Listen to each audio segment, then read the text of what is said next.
E começa agora, para todo o Brasil e para todo mundo, mais um vídeo no meu canal. E o tema de hoje é a expansão muçulmana. Então fique aí, não saia daí, que hoje você vai ficar por dentro da história, né? Hoje eu vou estar falando aqui de Maomé, estarei falando dos califas, Abássida, tá bom? E entre outros aqui, vou estar falando também.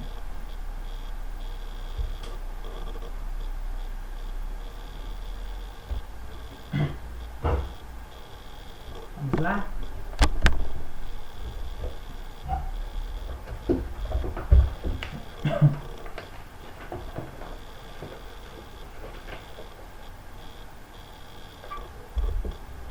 Os sucessores de Maomé. Após a morte de Maomé em 632, os sucessores eram chamados de califa. Então, após a morte de Maomé em 632, os sucessores de Maomé, após a morte de Maomé, os sucessores de Maomé, quem vai ficar no lugar de Maomé, é chamado de califa. Palavra que deriva de califa, que significa o seguidor do profeta, entre aspas. O califa era o representante político do grupo. Em alguns casos, como os primeiros califas, possuía um caráter divino. Os 4 primeiros califas foram escolhidos entre os parentes de Maomé e eram conhecidos como Hazreden, que significa corretamente guiado. A essa nova ordem política deu-se o nome de califado. Os califas árabes organizaram um forte exército, utilizando camelo nas batalhas. Então, os califas árabes, eles organizaram fortes exércitos, utilizando camelo. Eles não utilizaram cavalo, né? Que nem nas cruzadas foi utilizado cavalo. Mas, aqui os califas árabes, eles utilizaram camelo. Utilizando o camelo nas batalhas e aproveitaram-se do enfraquecimento causado por guerras e epidemia que assolaram os 2 grandes impérios, bizantino e sassânida, para expandir seus territórios. O Islã atuou como um dos principais fatores da expansão árabe, visto que promovia a unidade política e religiosa do território dominado. Em cada área conquistada, criavam-se acampamentos militares. Então, essa foi a ideia. Em cada área conquistada, eles criavam acampamentos militares. Para quê?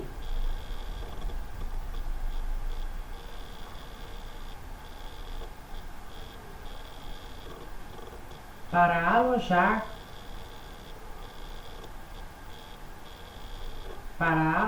alojar os soldados árabes. Muitos desses acampamentos deram origem a grandes cidades, como Basra e Kufa, que fica no Iraque,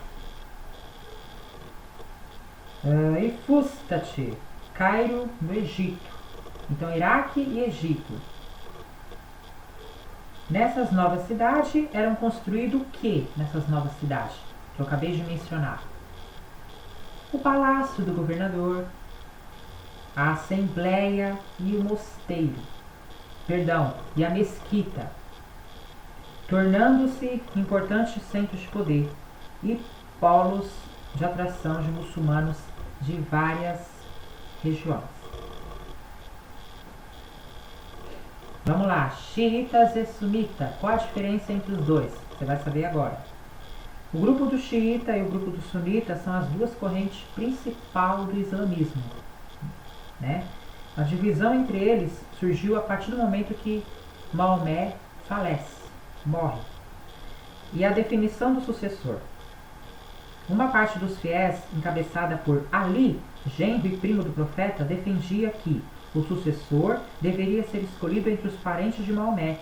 Eles passaram a ser conhecidos como xiita, que significa partido de Ali. Então, os xiita, eles defendiam que o sucessor de Maomé tinha que ser entre os parentes de Maomé. Então, os xiitas, eles defendiam que para haver um sucessor de Maomé tem que ser entre os parentes de Maomé. Bom, agora vamos para o próximo, né? Falei do xiita. Outra parte dos fiéis defendia que o sucessor deveria ser escolhido por eleições entre os membros do Islã, como aceitavam a autoridade dos preceitos estabelecidos no século VIII, com base na conduta de Maomé, Sunna, ficaram conhecidos como sunitas. Então, os sunitas ficaram conhecidos foi com a conduta de Maomé. E os sunitas, eles defendiam, eles tinham outra visão. Os sunitas, eles defendiam que para haver um sucessor de Maomé, tem que ser escolhido por eleição.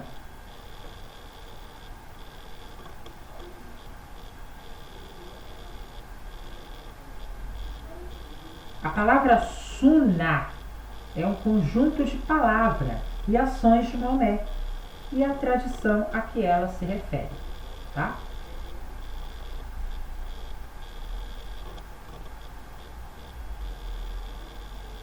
Bom, os sunitas, eles constituem hoje cerca de 85% do total de muçulmanos no mundo.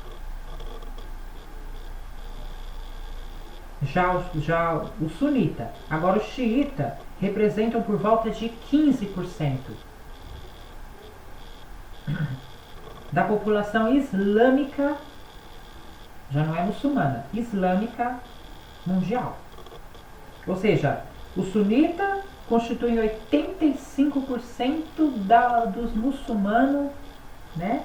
E o sunita constitui 85% dos muçulmanos no mundo e os xiita 15% da população islâmica do mundo. Então, de um lado tem o sunita, que constitui cerca de 85% do total de muçulmanos no mundo, e do outro lado você tem o xiita, que constitui 15%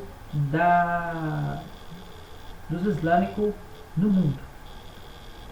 São predominantes no Irã e no Iraque e muito forte no Líbano.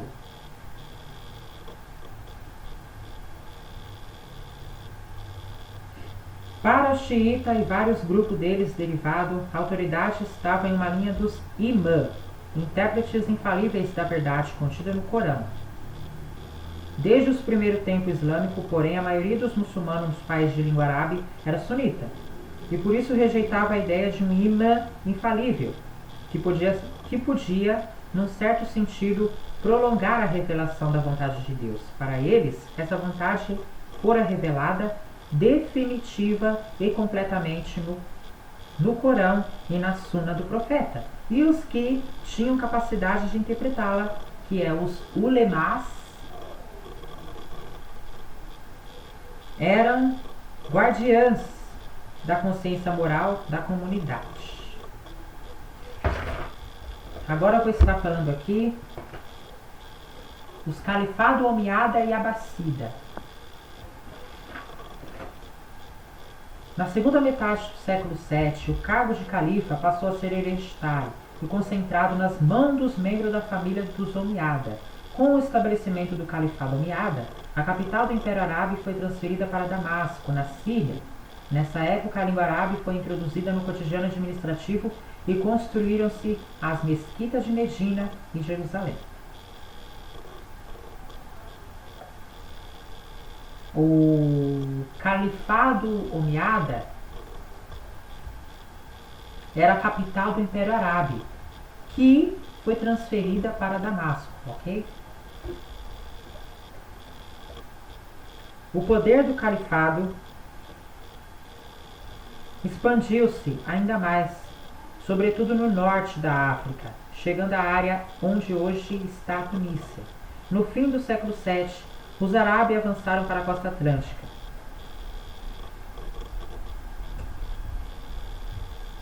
Do Marrocos, alcançando logo em seguida a Península Ibérica. Além disso, estabeleceram-se na área dos atuais Paquistão e Afeganistão e em outros territórios na Ásia Central. Em meados do século VIII, um novo ramo familiar chegou ao poder, inaugurando o chamado Califado Abássida, cuja capital passou a ser Bagdá. O novo califado criou um sistema de imposto para gerar receita. Um deles era sobre a terra, ou seu produto. Existia também um imposto cobrado dos não-muçulmanos, que levava em conta a sua riqueza. Havia ainda os impostos sobre os produtos importados e exportados. No século XIII, entretanto, o Império Árabe já estava dividido em 3 regiões. A primeira no Irã e no Iraque, cujo centro de poder era Bagdá. A segunda no Egito, Síria e Arábia Ocidental, centralizada no Cairo. E a terceira no Maghreb e na Península Ibérica. No século seguinte, as fronteiras do mundo muçulmano contraíram-se, devido principalmente à expansão dos cristãos na Europa Ocidental e à invasão dos turcos otomanos vindo da Ásia Menor.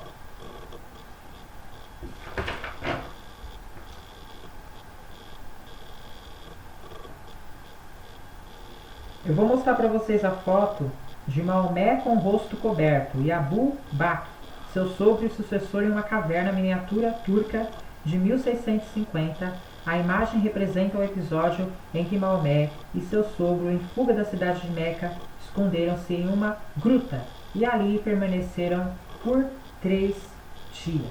Observe bem a imagem, meu povo.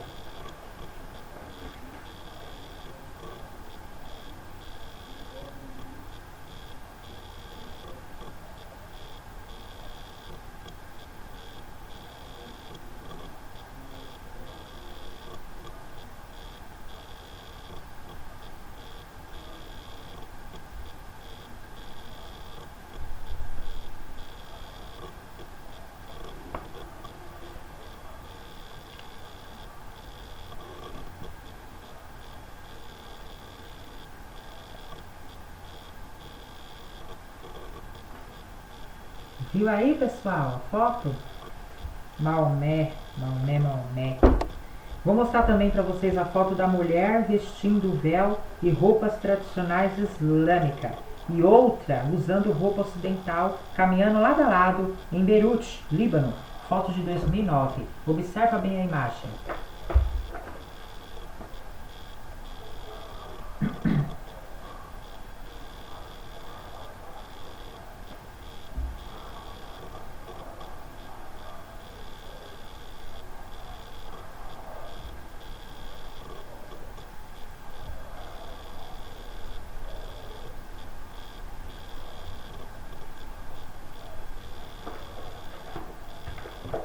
Continuando. Agora eu vou falar das atividades econômicas. As principais atividades econômicas no mundo muçulmano era a agricultura, a criação de animais e o comércio. Os pastores criavam cabras e carneiros, que forneciam carne, lã e couro, e camelos, que garantiam um meio de transporte para se locomover, né?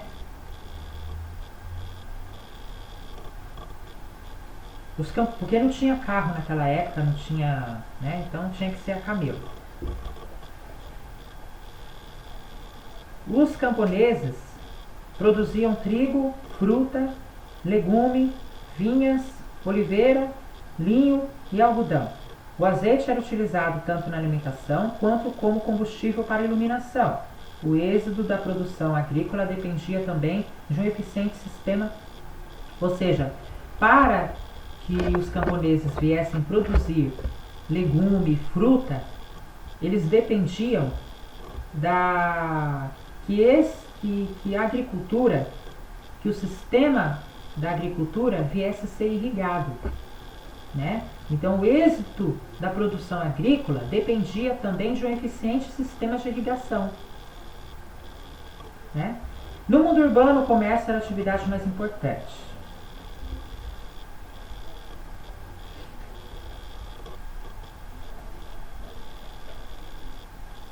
O período abássida foi o auge da atividade mercantil e da vida urbana. O domínio do mar Mediterrâneo e do Índico Ocidental garantiu o abastecimento das cidades, com produto vindo de longa distância. Como? Quais são os produtos que vieram de longa distância? Que não veio do campo? Vidros, especiarias, tecidos, ouro, porcelana, além de escravos. A expansão mercantil muçulmana foi facilitada pela criação de uma moeda própria e pela construção de uma frota para o transporte de produtos a longa distância. As cidades também eram centros artesanais, constituídos por pequenas oficinas de metalurgia, de produção de tecido, vidro e objetos de couro, comandados por artesãos, que às vezes empregavam um número reduzido de trabalhadores. O aprendizado desse ofício costumava ser transmitido de geração em geração. A palavra Umayyada foi o segundo dos 4 principais califados islâmicos estabelecido após a morte de Maomé.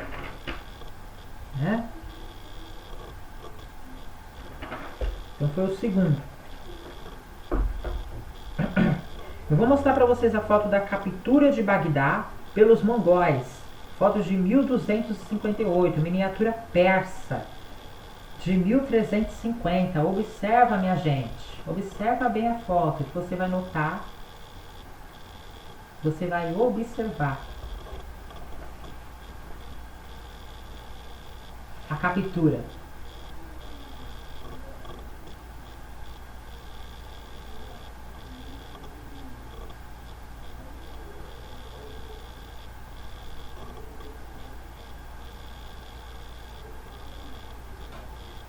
Viu aí, gente?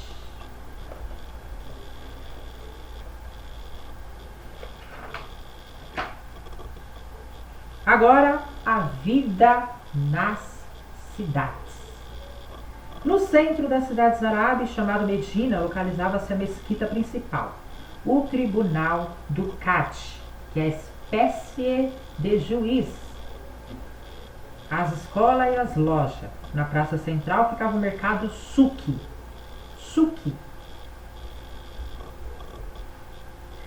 Considerado o mais importante ponto de comércio. O Suki era o ponto mais importante de comércio. Longe do centro da cidade viviam os mais pobres. A maioria imigrante, vindo do campo. Aí também ficavam as casas que realizavam trabalhos especializados como os curtume, os matadouros e o cemitério. As cidades do mundo muçulmano constituíam centros de intercâmbio cultural, sendo muitas vezes visitado por pessoas de diferentes origens, que se deslocavam em busca do saber e para divulgar e ampliar o conhecimento da religião islâmica. Foi o caso de Ibn Battuta, 1304 a 1377. Nascido em Tanger, no Marrocos, viajou para Meca, Bagdá, Iêmen, Omã, Índia, China, Espanha e África subsaariana, por onde passava. Visitava as casas do sábio e os palácios, chegando a ocupar o cargo de Cadi em alguns lugares. O cargo de Cadi é uma espécie de juiz.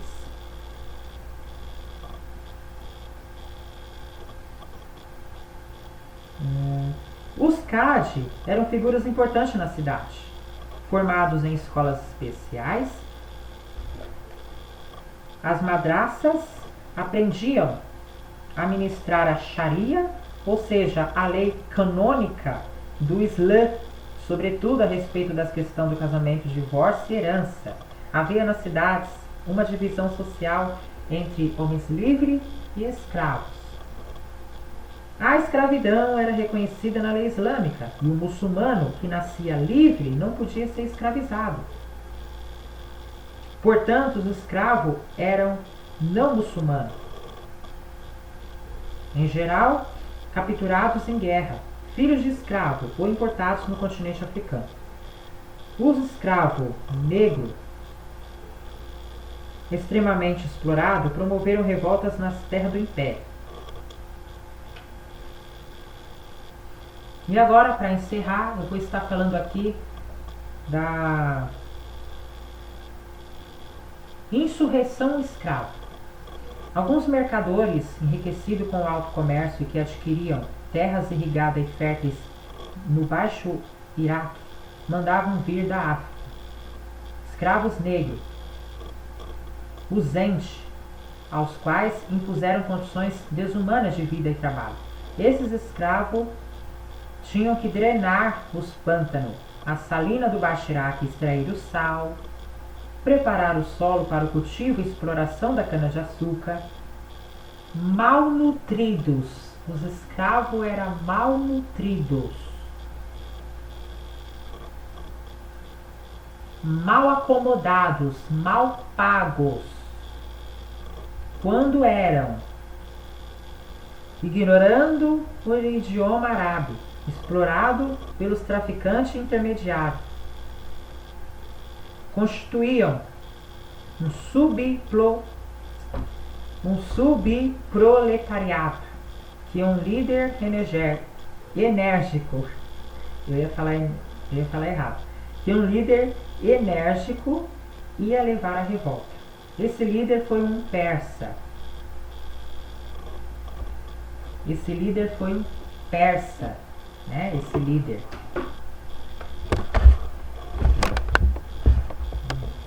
O nome dele é um nome árabe, né? Não, perdão, o nome dele é um nome persa.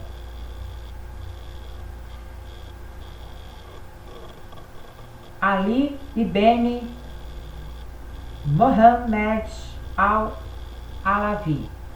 Se eu falei errado, vocês me relevem ou me corrigem, tá? Ali ibn Muhammad al-Alawi. A revolta eclodiu em 869, na região de Basra, e ganhou amplitude considerável, pois a ela aderiram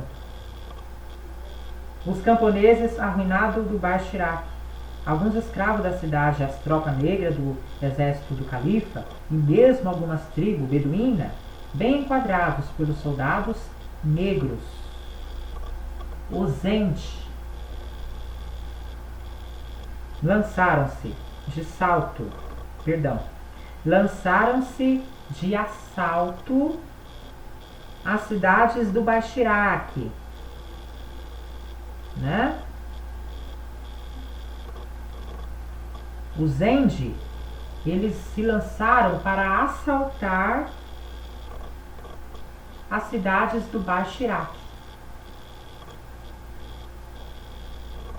Todo o sul do Iraque e uma parte do sudoeste do Irã foram ocupados. A partir de 881, o governo começou a reagir. A revolta eclodiu em 869. O governo só reagiu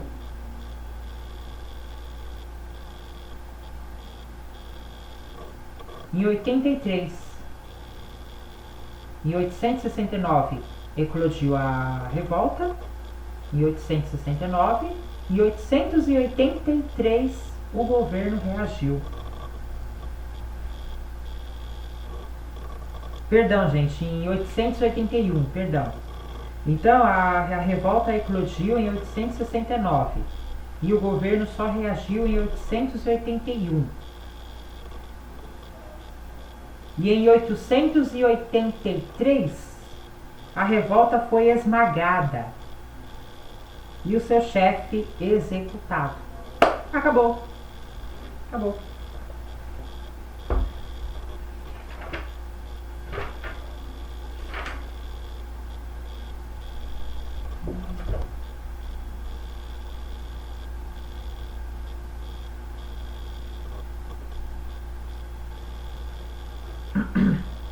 Então, pessoal, esse foi o tema de hoje. Espero que vocês tenham gostado. Muito obrigado pela sua companhia.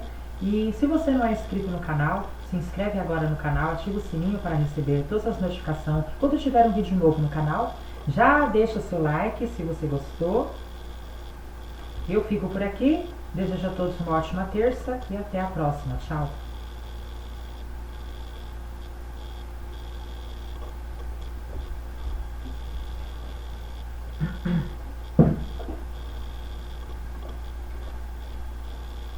Tchau, pessoal!